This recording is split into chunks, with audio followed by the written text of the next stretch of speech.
রামচন্দ্র 14 বছর গেলেন চলেই বনে।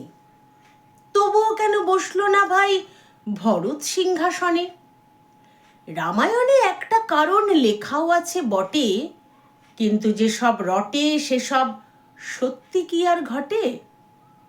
চুপি চুপি বলছি শোনো, আসলে কি কারণ। কাউকে যেন বলো না কেউ, করছি আমি বারণ। পাক্কা 25 বছর যাবৎ দিন রাত্রির খেটে হাজার দশেক বই পত্তর প্রাচীন পুঁথি ঘেটে তবেই আসল খবরখানি পেলাম খুঁজে আমি। ব্যাপার খুবই গুরুতর, খবরটা খুব দামি। রামচন্দ্র যেই ভয়েতেই পালিয়েছিলেন বনে, সেই ভয়টাই বাঁধল বাসা ভরত ভাইয়ার মনে। রামের চেয়ে ছোট হলেও ভরত কি আর হাঁদা, টের পেল সে কিসের ভয়ে পালিয়ে গেছেন দাদা।